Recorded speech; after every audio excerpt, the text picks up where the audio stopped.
Hello students, today we are going to start chapter 5 Morphology of Flowering Plants. Before that, there is a name in your book, Catherine Isau, एक great scientist थी. इनके बारे में थोड़ा सा देख लेते हैं. इन्होंने मेनली प्लांट एनाटॉमी पे काम किया. कई सारी इनकी बुक्स पब्लिश हुई, एक 54 में, एक 1960 में. तो मेनली इन्होंने प्लांट एनाटॉमी पे काम किया. इनका जो वर्क पब्लिश हुआ उसको वेबस्टर्स ऑफ प्लांट बायोलॉजी कहते हैं. इन्हें बहुत तरह के ऑनर्स भी मिले, जैसे कि she was elected to be the national academy of sciences. ये 6th वुमेन थी इस अवार्ड को, इस ऑनर को पाने वाली. उसके अलावा इनको George Bush, president George Bush के हाथों नेशनल मेडल ऑफ साइंसेज भी मिला. जब इनकी डेथ हुई थी, इनका टाइम देखो, 1898 से 1997, 99 ईयर्स तक रही थी ये. तो जब इनकी डेथ हुई थी तो एनाटॉमी एंड मॉर्फोलॉजी डिपार्टमेंट के जो डायरेक्टर थे पीटर राविन, इन्होंने कहा था कि she dominated in the field of plant anatomy even at the age of 99. तो ये एक बहुत बड़ी बात थी किसी भी इंसान के लिए कि वो इस एज तक भी अपनी फील्ड में महारत हासिल करके रखा है और आज भी वो काम कर रहा है इतना डेडिकेशन से. तो आपके बुक में जो भी साइंटिस्ट मेंशन है आपको ज़रूर पढ़ने चाहिए. कहीं भी 1 मार्क का क्वेश्चन भी आपको मिल सकता है, तो you should be aware of this. बहुत डिटेल भले ही ना पता हो, पर नेम एटलीस्ट सुना हुआ होना चाहिए. तो now we are going to start chapter 5 morphology of flowering plants. Whenever we talk about a plant, हमको पता होता है प्लांट में रूट सिस्टम है एंड शूट सिस्टम है. जो अंडरग्राउंड पार्ट है वो रूट सिस्टम है. रूट्स आपको पता है, tap root, fibrous root, that you all know. Shoot system की जब बात होती है तो जो ग्राउंड से अबव पोर्शन है वो सारा शूट सिस्टम में आता है. कई बार स्टेम का कुछ पोर्शन भी अंडरग्राउंड हो सकता है, पर मेनली ये पॉजिटिवली फोटोट्रॉपिक है. अपर पार्ट है, बहुत सारी चीजें बेयर करता है स्टेम. क्या क्या? एक तो चीज यहाँ पर एक्सिस है स्टेम, लीव्स हैं, फ्रूट्स, फ्लावर्स, बड्स, बहुत कुछ ये बेयर करता है. आपके सीबीएसई ने इस बार रिड्यूस किया है सिलेबस बहुत कुछ, तो उस हिसाब से रूट, स्टेम एंड लीव्स अभी आपको नहीं पढ़नी है. That is deleted from your syllabus for this year. तो बाद में सिलेबस कंप्लीशन के बाद में मैं उसको करा दूंगी. That is important for your NEET point of view. पर फिलहाल के लिए you have to directly start from inflorescence and flower. You have to leave root, stem and leaf portion for now. तो inflorescence क्या होता है? जब हम बात कर रहे हैं कि जो हमारी stem है, stem या shoot मॉडिफाई हो जाता है. shoot apical मेरिस्टेम बना लेता है फ्लोरल मेरिस्टेम. यही सिंपल जो shoot है, ये shoot apical मेरिस्टेम बन जाता है फ्लोरल मेरिस्टेम. आपको पता है नोड्स पे लीव्स निकलती है, कोई भी चीज अराइज होती है तो नोड्स में से, ये नोड्स हैं. तो 2 नोड्स के बीच का पोर्शन होता है इंटरनोड. यहाँ पर क्या होता है, जब फ्लावर निकलना है तो इंटरनोड का पोर्शन इलोंगेट नहीं होता, कंडेंस हो जाता है. तो ये इलोंगेट नहीं होता है, ये एक्सिस कंडेंस हो जाती है. और यहाँ पर आप देखते हो लेटरली कई सारे फ्लोरल अपेंडेजेस निकलते हैं नोड्स से.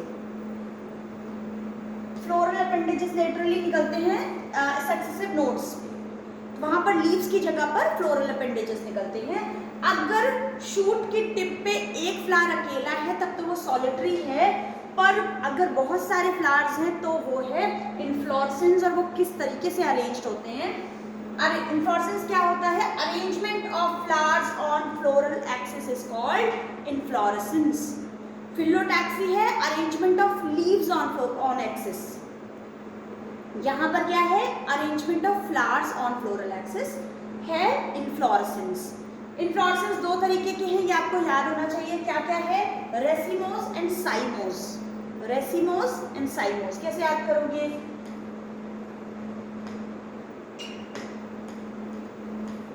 रेसिमोस है ना, क्या वर्ड निकल के आ रहा है इससे? रेस है ना. ये क्या है? रेस की तरह दौड़ता रहेगा, चलता रहेगा, बिना रुके चलता रहेगा नॉन स्टॉप. अच्छा, यहाँ पर क्या हुआ अभी मैं इसको बताती हूँ. साइमोस है इसका ऑपोजिट, ये नहीं चलता रहेगा, रुक जाएगा. तो साइमोस में क्या होगा? फ्लोरल एक्सिस की टिप पे एक फ्लावर आ गया, फिर क्या होगा, साइड्स में दूसरे फ्लावर्स आएंगे, छोटे होंगे थोड़े से, फिर उसके लेटरल साइड्स पे दूसरे फ्लावर्स हैं। समझ में आ रही बात? यहाँ पर क्या है, फ्लोरल एक्सिस टर्मिनेट हो गई एक फ्लावर के साथ, पर यहाँ पर ये रेस लगाता जाएगा, बढ़ता जाएगा। इसका मतलब यहाँ पर ये फ्लावर के साथ टर्मिनेट नहीं होगा, ये तो एक्सिस दौड़ती जा रही है, रेस करती जा रही है। तो यहाँ पर ये फ्लावर निकले, फिर थोड़ा ऊपर फ्लावर्स निकलेंगे, फिर और छोटे फ्लावर्स निकलेंगे, फिर और छोटे फ्लावर्स, इस तरह से रेस लगाता चला जाएगा, रुकेगा नहीं। यहाँ पर फ्लावर का डिजाइन पैटर्न जो आएगा वो क्या आएगा, देखो ए शेप का आएगा। इससे याद रख लोगे एक्रोपिटल सक्सेशन, एक्रोपिटल सक्सेशन में है, समझो। यहाँ पर रेसिमोज है, वो रेस लगाता जा रहा है, main axis continues to grow. आप रेस लगा रहा है, इसे याद रख लोगे, main axis continues to grow. तो क्या होगा, जो बड़े फ्लावर्स हैं वो नीचे होंगे, फिर छोटे छोटे छोटे ऊपर होंगे, यानी कि flowers are borne laterally in acropetal succession.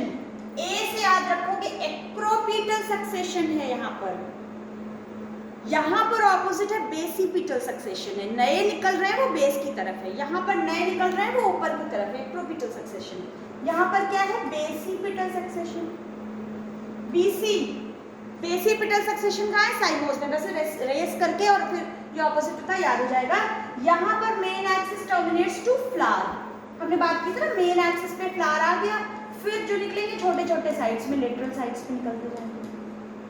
ये है बेसिपिटल, बेस की तरफ नए फ्लावर्स आएंगे, एपेक्स की तरफ नए फ्लावर्स आएंगे, एक्रोपिटल सक्सेशन। उसके बाद हम बात करते हैं फ्लावर्स की। फ्लावर क्या होता है आप सब जानते हैं।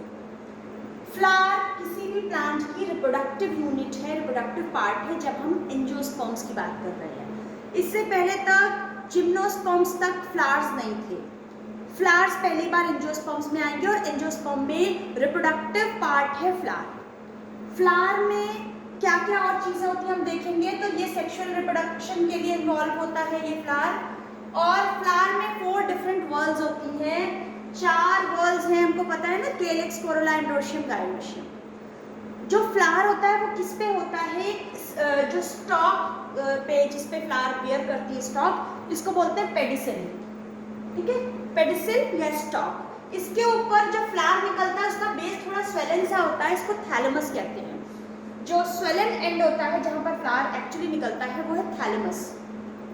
अब इसके ऊपर फ्लावर होता है। तो फ्लावर में 4 वर्ल्स हैं, क्या क्या है, कैलिक्स, कोरोला, एंड्रोशियम, गाइनोशियम, आपको पता है। तो आउटर मोस्ट वर्ल्ड है कैलिक्स, उसके अंदर है कलरफुल सी कोरोला, फिर मेल पार्ट है एंड्रोशियम और फीमेल पार्ट है गाइनोशियम। उसके बारे में बात करें उससे पहले ये जान लो कि इन 4 वर्ल्स में से, आउटर टू इनर, इन 4 वर्ल्स में से 2 जो वर्ल्स हैं, जो आउटर कैलिक्स है जिसकी यूनिट सेपल है एक्चुअली ये, और ये जो पेटल है यानी कि कोरोला जिसकी यूनिट है पेटल, ये दोनों एक्सेसरी वर्ल्स है। मींस ये मेन रिप्रोडक्टिव नहीं है वर्ल्स, ये तो एक्सेसरी हैं, ये एक्सेसरी ऑर्गन्स हैं। उसके अलावा जो 2 मेन है, एंड्रोशियम एंड गाइनोशियम। एंड्रोशियम और गाइनोशियम है रिप्रोडक्टिव ऑर्गन्स। एंड्रोशियम है मेल रिप्रोडक्टिव ऑर्गन फ्लावर का या प्लांट का, और गाइनोशियम है फीमेल पार्ट। अभी हम इनका डिटेल भी देखेंगे। ये चीज़ तो आप बचपन से पढ़ते आ रहे हो, आपको पता है। ठीक है, आगे बढ़ते हैं। जब कुछ ऐसे भी फ्लावर्स होते हैं जहाँ पर कैलिक्स और कोरोला अलग अलग डिस्टिंक्ट नहीं होती है, एक ही स्ट्रक्चर होती है, उसको कहते हैं पेरियंथ। जैसे कि लिली फ्लावर आपने देखा होगा, कनेर का फूल देखा होगा, तो लिली में ऐसे होता है, एक ही स्ट्रक्चर है, आपको कैलिक्स अलग से या फिर कोरोला अलग से नहीं दिख रहा है, पूरा वाइट कलर की ही एक यूनिट है, पेरियंथ। अब जब हम फ्लावर को डिस्क्राइब करेंगे, जब भी फैमिली डिस्क्रिप्शन आता है तो हम रूट, स्टेम एंड लीफ के बाद फ्लावर को, मेनली फ्लावर को डिस्क्राइब करते हैं, और फैमिली में मेनली आता है फ्लोरल फॉर्मूला या फ्लोरल डायग्राम। तो फ्लावर का डिस्क्रिप्शन इंपॉर्टेंट है, फ्लावर के बारे में आप जानोगे, समझोगे, फिर हम कुछ सिंबल्स से उसको याद करेंगे कि जब हमें फैमिली डिस्क्राइब करनी है तो किस सिंबल से वहाँ पर डिनोट करेंगे। ब्रैक्टिएट और ई ब्रैक्टिएट, क्या होता है पहले ब्रैक्ट। ब्रैक्ट क्या होता है? फ्लावर के एक्सिल पे, कोई फ्लावर है जहां से नोड से फ्लावर निकल रहा है, उसके एक्सिल पे एक लीफ लाइक स्ट्रक्चर है जिसे कहते हैं ब्रैक्ट। कुछ फ्लावर्स में ब्रैक्ट दिखाई देगी, कुछ में नहीं। तो पहले तो क्या है? ये स्मॉल लीफ लाइक स्ट्रक्चर है फ्लावर के एक्सिल पे, इसे कहते हैं ब्रैक्ट। लीफ के एक्सिल पे जो लीफ लाइक स्ट्रक्चर होती है वो स्टिप्यूल होती है, फ्लावर में क्या है? वो ब्रैक्ट है। तो ब्रैक्ट जिनमें है वो ब्रैक्टिएट है, जिनमें ब्रैक्ट नहीं है वो ई ब्रैक्टिएट है। जब ब्रैक्ट प्रेजेंट है तो it's bracteate, when bract is absent it is E bracteate. तो आप फ्लावर देखोगे आपको दिख जाएगा, ब्रैक्ट दिख रही है तो इट इज ब्रैक्टिएट, नहीं दिख रही है तो ई ब्रैक्टिएट है। रटना नहीं है, फ्लावर देख के यू कैन टेल। तो सिंबल यहीं पे आप देख लो क्या हम यूज करते हैं। जब ब्रैक्ट प्रेजेंट है तो we simply write B R bracteate, जब ब्रैक्ट नहीं है तो we write E B R. ये सिंबल है, कुछ टेक्निकल नहीं है, बहुत डिफिकल्ट नहीं है, जो उसका नेम है उसी का इनिशियल अल्फाबेट ले लिया हमने, ब्रैक्टिएट बी आर और E bracteate E B R. Next flower को हम देखेंगे वो यूनिसेक्सुअल है या बाइसेक्सुअल है। अगर फ्लावर में दोनों हैं, एंड्रोशियम और गायनोशियम, हमने बात की ना मेल और फीमेल पार्ट्स, अगर दोनों पार्ट्स प्रेजेंट हैं, स्टेमन भी है पिस्टल भी है, तो वो बाइसेक्सुअल है। मोस्ट ऑफ द फ्लावर्स जो हम चारों तरफ देखते हैं बाइसेक्सुअल होते हैं, बहुत सारे। कुछ यूनिसेक्सुअल होते हैं, वो हम याद कर ले, रट ले, या हम जब फ्लावर देखेंगे तो हमें खुद ही दिखाई देगा कि यहाँ पर कौन सा पार्ट प्रेजेंट है। तो अगर सिर्फ एक ही या एंड्रोशियम है या सिर्फ गायनोशियम है, इधर एंड्रोशियम और गायनोशियम प्रेजेंट है, तो वो यूनिसेक्सुअल फ्लावर है। क्या क्या एग्जाम्पल्स हम यूनिसेक्सुअल के याद करते आए हैं पहले से? पपाया, वाटरमेलन, डेट पाम, ये यूनिसेक्सुअल फ्लावर्स हैं। इसके अलावा बाइसेक्सुअल बहुत सारे हैं, मस्टर्ड हुआ, रोज है, चाइना रोज है, जो भी सराउंडिंग में देखते हैं मोस्ट ऑफ द बाइसेक्सुअल है। तो ये आप देख के पहचान लोगे। सिंबल हम क्या यूज करते हैं बाइसेक्सुअल के लिए? देखो ये मेल होता है, ये फीमेल, दोनों प्रेजेंट हैं तो ये बाइसेक्सुअल की कंडीशन है, तो बाइसेक्सुअल के लिए हम ये यूज करते हैं। यूनिसेक्सुअल के लिए क्या करेंगे? अगर वो सिर्फ उसमें फीमेल पार्ट है तो ये यूज करेंगे फीमेल के लिए, अगर उसमें सिर्फ मेल पार्ट दिख रहा है फ्लावर में तो हम ऐसे यूज करेंगे सिंबल। ठीक है, तो जब यूनिसेक्सुअल फ्लावर को डिस्क्राइब करेंगे तो हम दोनों फ्लावर्स को डिस्क्राइब करेंगे, दो फॉर्मूला लिखेंगे, एक मेल का अलग और फीमेल का अलग। अब फ्लावर एक्टिनोमॉर्फिक, जाइगोमॉर्फिक हो सकते हैं या एसिमेट्रिकल हो सकते हैं। आपने एनिमल्स में देखी थी सिमेट्री, तो क्या होता है, कुछ एनिमल्स होते हैं जो रेडियल सिमेट्री होती है जिनमें, तो यहाँ पर भी सेम थिंग है। एक्टिनोमॉर्फिक का मतलब है रेडियल सिमेट्री। रेडियल सिमेट्री का क्या मतलब है? उस फ्लावर को आप किसी भी सेंट्रल एक्सिस से कट करोगे, हर बार वो 2 इक्वल हाफ्स में डिवाइड होगी, रेडियल सिमेट्री यानी एक्टिनोमॉर्फिक। कैसे, क्या सिंबल है इसका? इसका सिंबल है, जैसा नाम है, रेडियल सिमेट्री। सर्कल को हमने ऐसे दिखा रहे प्लस का साइन, मतलब कि किसी भी एक्सिस से हम उसको स्प्लिट करेंगे वो हमेशा 2 इक्वल हाफ्स में आएगी। ये इसका सिंबल है, याद रखना इजी है। Actinomorphic, radial symmetry. जाइगोमॉर्फिक में क्या है? बाइलेटरल सिमेट्री, सिर्फ 2 इक्वल हाफ्स में वो डिवाइड होगा। ठीक है, सिर्फ 2 इक्वल हाफ्स में आएगा एक सेंट्रल प्लेन से उसको कट करने पे, ये है बाइलेटरल सिमेट्री। तो बाइलेटरल सिमेट्री याद रखोगे, इसका सिंबल कैसे है? इसका सिंबल है ना परसेंटेज का साइन। मोस्ट ऑफ द फ्लावर्स इन्हीं 2 कैटेगरी में आ जाते हैं। एसिमेट्रिकल एक है, इर्रेगुलर, जहां पर कोई सिमेट्री नहीं है, किसी भी प्लेन से उसको कट करो कभी वो 2 इक्वल हाफ में नहीं आएगा। इसका एग्जांपल है कैना। कैसे याद करोगे? पहले तो इसको याद करके किनारे करते हैं। एसिमेट्रिकल में आएगा कैना।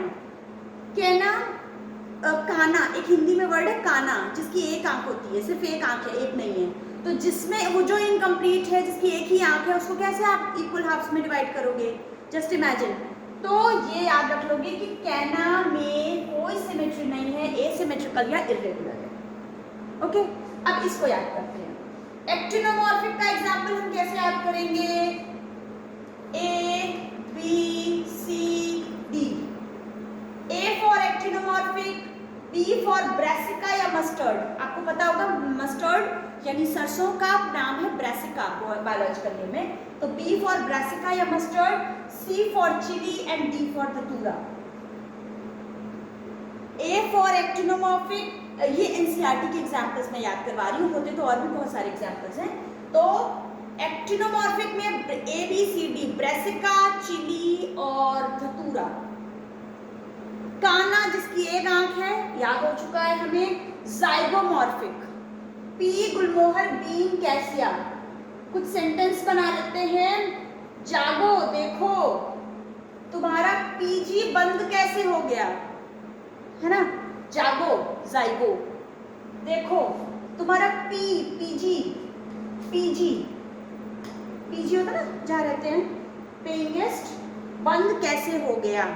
तो कैसे से कैसे आ जाएगा, बंद से बीन आ जाएगा। पी की स्पेलिंग में भी PEA पी ही होता है, पी। और जी आपको याद रखना पड़ेगा कि गुलमोहर है, ये गुआवा नहीं, कुछ और नहीं। तो जी ये गुलमोहर है, आप देख लो कैसे याद रखोगे। जागो, देखो तुम्हारा पीजी बंद कैसे हो गया। अगर आपको कुछ और अच्छा याद हो सकता है, कुछ और सेंटेंस बना सकते हो, यहाँ गुलमोहर याद रखना। कैसे तो से कैसे हो जाएगा क्लियरली। तो ये हो गए हैं हमारे फ्लावर्स के बारे में। अब हम फ्लावर्स के बारे में कैलेक्स, कोरोला, एंड्रोशियम, गायनोशियम को अगले वीडियो में पढ़ेंगे। Thank you.